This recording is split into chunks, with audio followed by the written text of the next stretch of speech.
Polarity. Oh, and stop. Polarity and dipole are the same thing. So connect those two things in your head. When we draw a dipole, what we're doing is we're indicating the polarity of a bond. It's due to a difference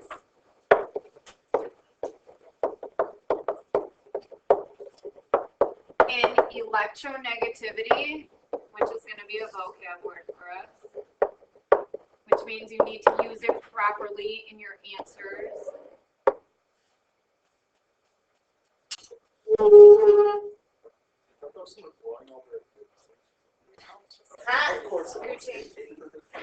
Electronegativity is the ability to attract shared, underline, electrons in a covalent, double underline,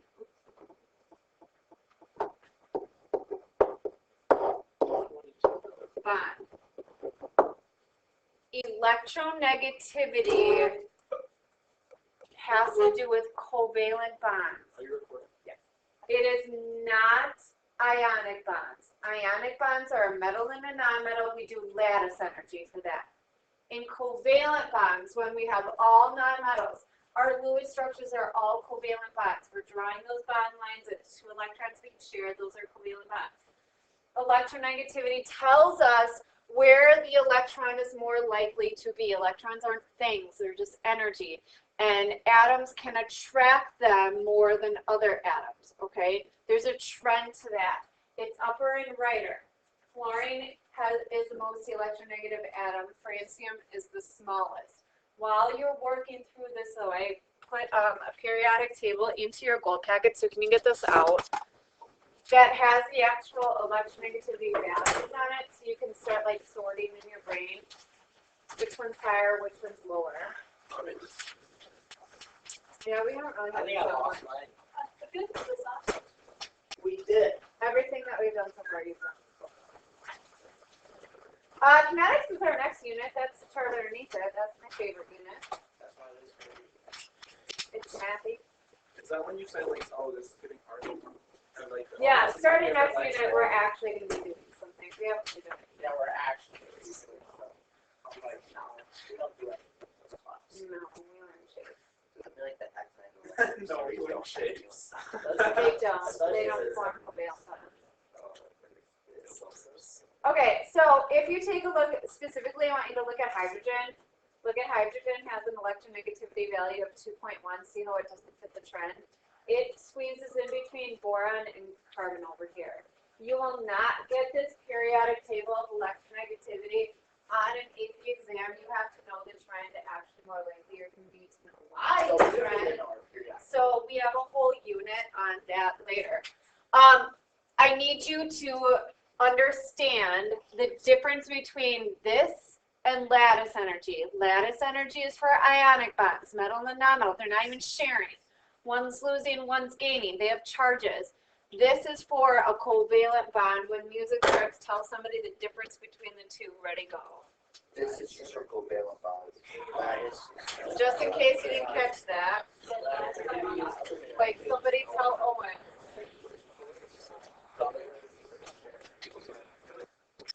Okay, we are going to draw, oh, just kidding. It's also due to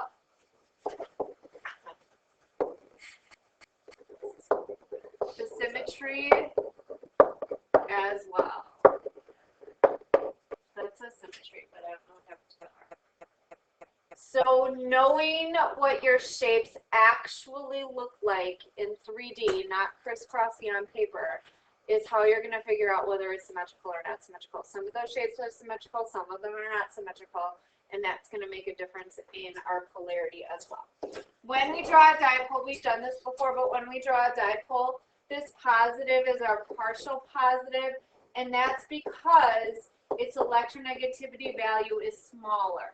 That means it does not attract the shared electrons as much as the partial negative side.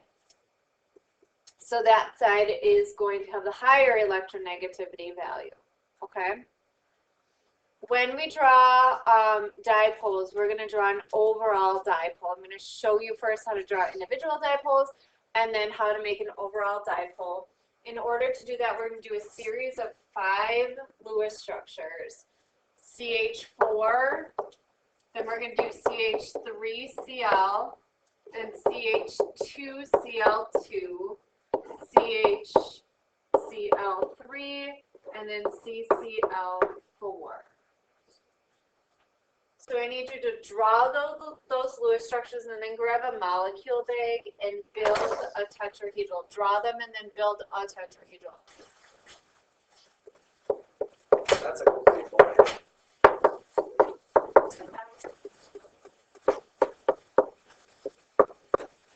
Baby,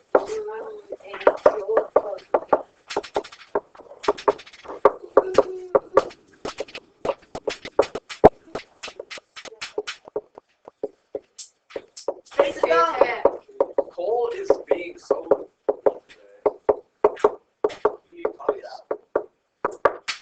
Cole, I'm really disappointed with you today. Why are you doing on so much? That's what he does.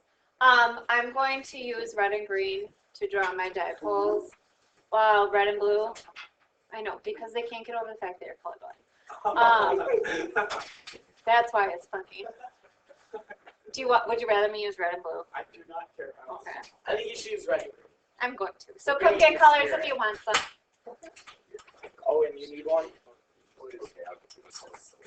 I started with 12 of those pens. We're down to like 4. I hate cool. Wow. There's literally there's one pencil left back there. Oh, I have hundreds. I just put them out. That's because nobody brings pencil. Blue and yellow. My lead ran out.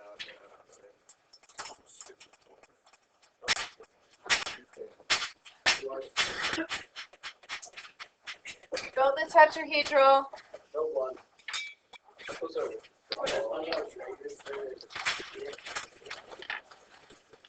I don't think anybody really cares, honestly. Because all my players got weird.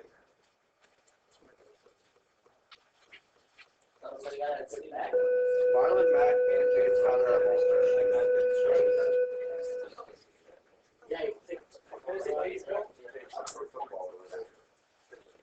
I want to play. There's a league down. Oh, it's cool.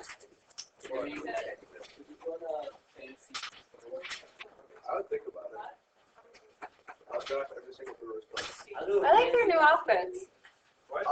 Their gray jerseys are really ugly, but Also, why are their home jerseys like cream colored? That's what's up. they are. I didn't really see it. What? Their new outfits are cute. Blue. Their blue ones look good. Yeah. The navy blue?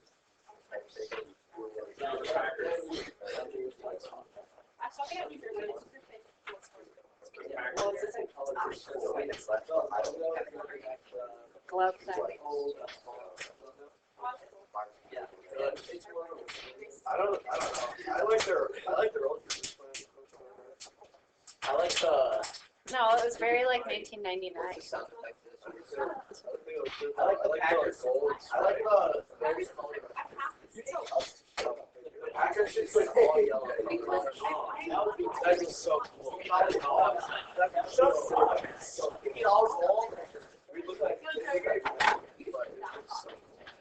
Okay, so this bond here means that 2 electrons are being shared. They're not being shared equally because they have different electronegativity. So if we look up carbon, carbon has an electronegativity value of 2.1. Hydrogen has an electronegativity value of 2. Carbon is 2.5, hydrogen is 2.1. So in that bond, my dipole goes this way. Carbon wins, carbon wins, carbon wins. Okay? So the unequal electronegativity values does create a dipole within the bond. However, the overall dipole is going to be like a sum of all of those vectors. So if you look at your tetrahedral, this is a symmetrical shape. Everything is 109.5, no matter which way I turn it.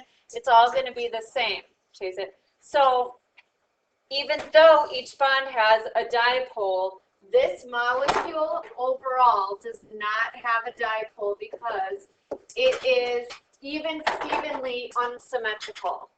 Meaning, I know it's unsymmetrical, but it's unsymmetrical in an even-steven way. So overall, this molecule has no like wonky side to it. You're looking for wonky. Okay, we're breaking rules. Take off one of your green or white ones and trade somebody for the opposite color. So your chlorine is a different color than your hydrogen. Oh, you do? Okay, we've been doing it all day, so. Oh! I have a green. Trade. Break rules. I'll trade with you. I'll trade with you.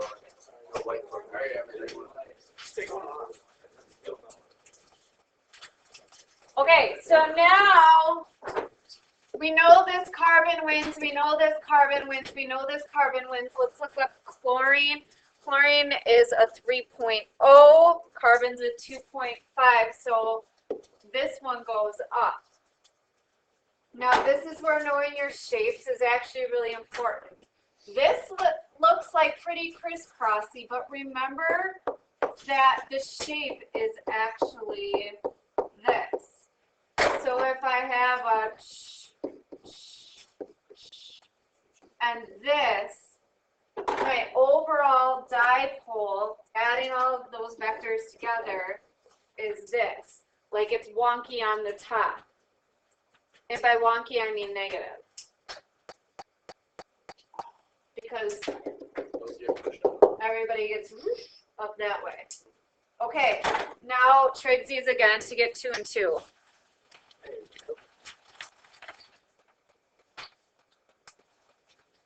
Oh.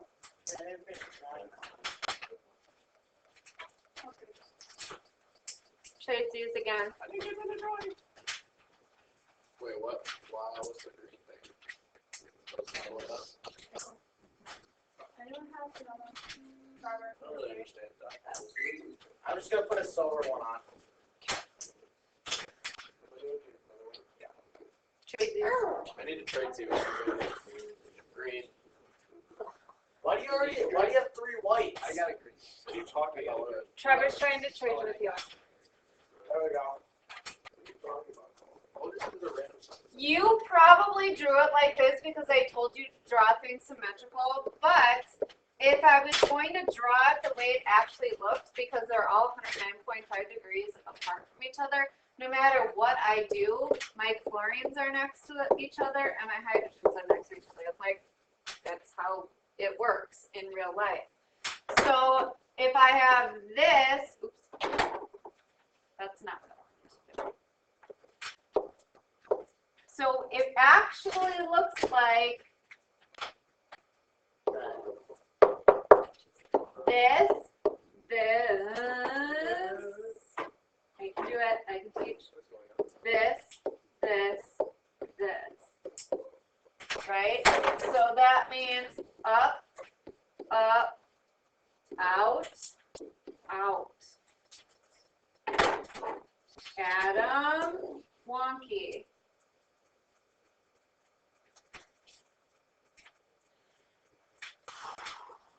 The answer is the green arrow. The answer is not the red arrow. You are not required to ever draw red arrows. You can get by just by drawing green if you understand your shapes well enough. So then on my crisscrossy one, I would draw it like this. Because I know it's not a crisscross. I know that it's symmetrical. Yeah, go ahead and trade these one more time. If you want to.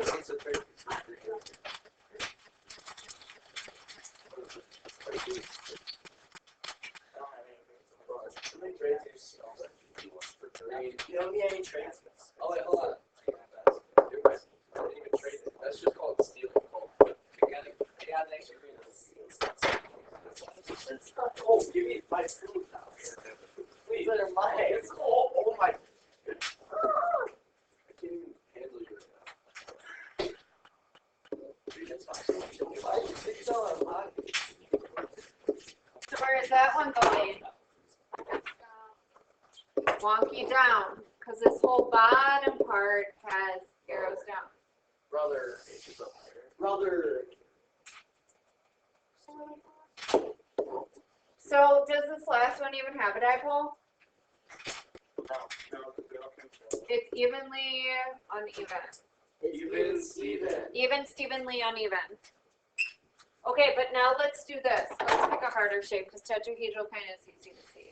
Let's do it. Square. Square panel would be pretty easy. Square planar would have no dipole. It's evenly uneven. Sawhorse. Yep. Draw SF4.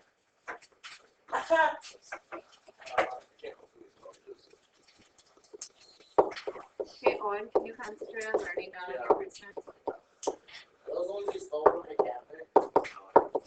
Yeah, they are. They are not. They are. What kinds of cheese can you steal? There's a cabinet here that has. No, you should add it up and draw it yourself.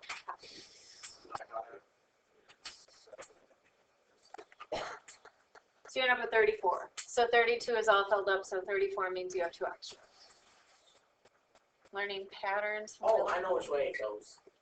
Okay, so now though, this is what we drew, but it's a teeter-totter, teeter-totter. The lone pair does not have electronegativity. Electrons aren't things. They can't have electronegativity. Okay?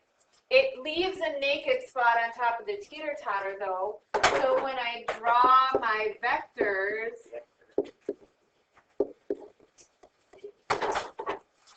my wonky is down. If I would draw it crisscross, I would draw it like that because my lone pair does not have an electronegativity. Only elements have electronegativities, but that indicates where this naked spot is. Oh, I wasn't. You were. Yeah. Okay, draw propanol. Propanol. Propane is 3 carbons. Don't draw the line drawing. Draw like the dashes and the hydrogens. Propane is 3 carbons. All means a hydroxide. This is the last thing.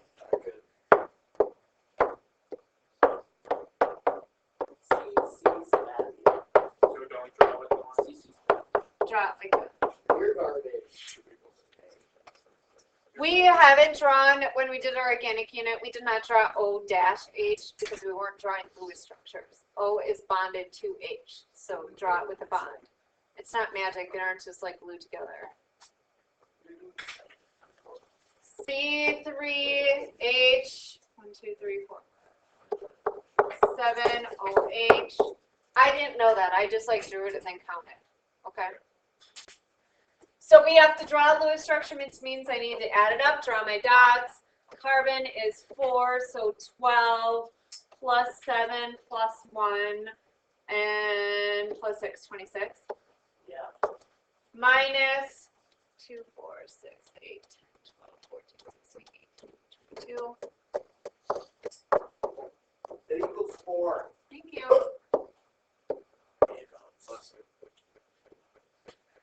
The only one missing spot. When you do these organic molecules and Lewis structures, and this is what it's going to be on the AP exam, it's just a little bit hard. You have to do each center atom separately. Name this, name this, name this, name this. Bond angle this, bond angle this, bond angle this, bond angle this. Dipole this, dipole this, dipole this, dipole this. So this carbon has 4 bonds. Anything with a 4 bond? Yup. 1, 2, 3, 4. 1, 2, 3, 4. 2 bonds. Don't look. 2 bonds, 2 lone pairs. 1, O.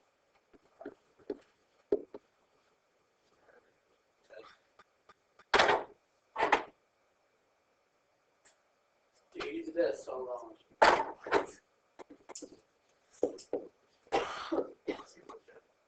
That was on gymnastics.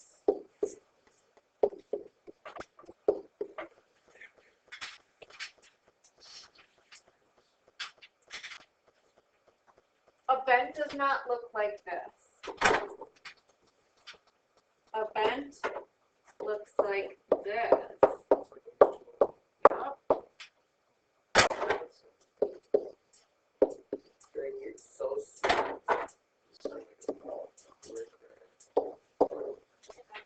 Not supposed to smile makes you. Is it really? Are you serious? Huh? That's not. That's how would you work out I Friday forgot at to take it off. Well, somebody has to work. Just don't show up. Just don't show up. You want to go that way.